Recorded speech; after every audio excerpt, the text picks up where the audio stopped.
একজন শিয়া যাকে অনেক খুশি ও আনন্দিত মনে হচ্ছিল, সে ইমাম জাওয়াদ আলাইহিস সালামের কাছে এলো এবং তখন ইমাম তাকে জিজ্ঞাসা করলেন, কি কারণে তোমাকে এত খুশি ও উৎফুল্ল মনে হচ্ছে?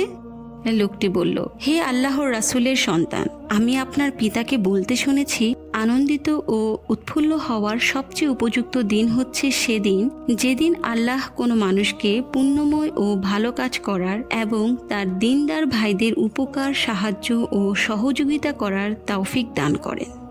আজ বিভিন্ন অঞ্চল থেকে 10 জন দারিদ্র ও সচ্ছল দিনী ভাই আমার কাছে এসেছিল এবং আমি তাদের প্রত্যেককেই নির্দিষ্ট পরিমাণ অর্থ ও খাদ্য সামগ্রী দিয়েছি।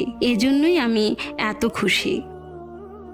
ইমাম বললেন, আমার জানের কসম, অবশ্যই তুমি খুশি ও উৎফুল্ল হওয়ার যোগ্য, যদি না তুমি তোমার এই ভালো ও পুণ্যময় কাজটিকে এখন বা পরে রিয়া কিংবা অহংকারের মাধ্যমে বাতিল ও বিনষ্ট করে ফেলো। লোকটি বলল, যেহেতু আমি আপনাদের খাঁটি শিয়াদের একজন, কিভাবে আমি আমার নেক আমল বাতিল করতে পারি?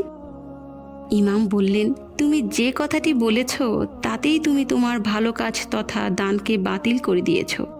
অর্থাৎ নিজেকে খাঁটি শিয়া দাবি করা এতটা সাধারণ ও সহজ কাজ নয়। লোকটি জিজ্ঞাসা করল, হে ইমাম, ঠিক কিভাবে এ কথার মাধ্যমে আমি আমার ভালো কাজ ও দানকে বাতিল করলাম?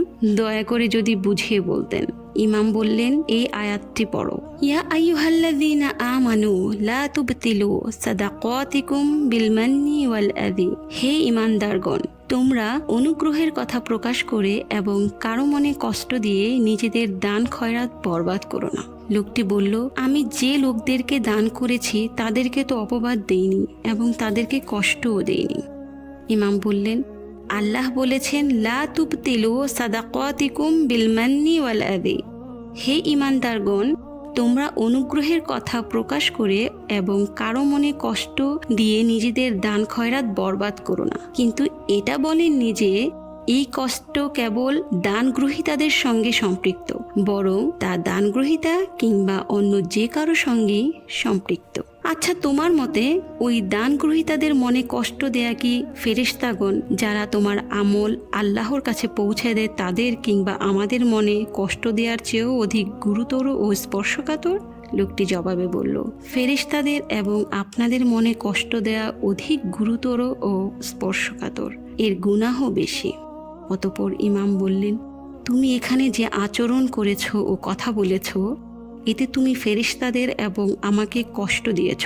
এর মাধ্যমে তুমি তোমার দান সাদকা নেক আমলকে বিনষ্ট ও বাতিল করেছ। তুমি এমন কাজ কিভাবে পারলে এবং কিভাবে তুমি এত বড় দাবি করলে যে আমি খাঁটি শিয়া? তুমি কি জানো আমাদের খাঁটি ও প্রকৃত শিয়া কারা?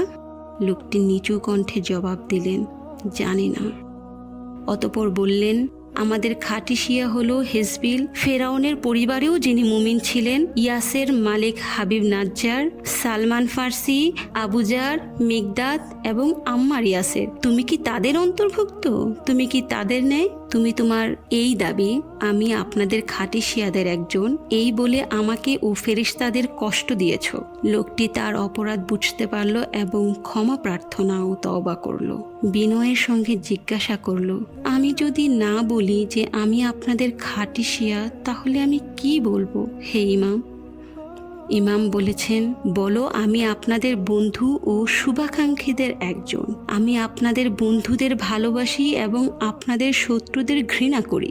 লোকটি ইমামের কথার পুনরাবৃত্তি করল এবং নিজের পূর্বের কথার জন্য ক্ষমা ও ইস্তেগফার করল। অতঃপর ইমাম জাওয়াদ আলাইহিস সালাম বললেন, এখন তোমার পুণ্যময় কাজ ও দানের পুরস্কার তোমার আমল নামায় পুনরায় যুক্ত হয়েছে এবং তার অন্তর্বর্তী যত ত্রুটি ও বিচ্যুতি আছে তা দূর করা হয়েছে।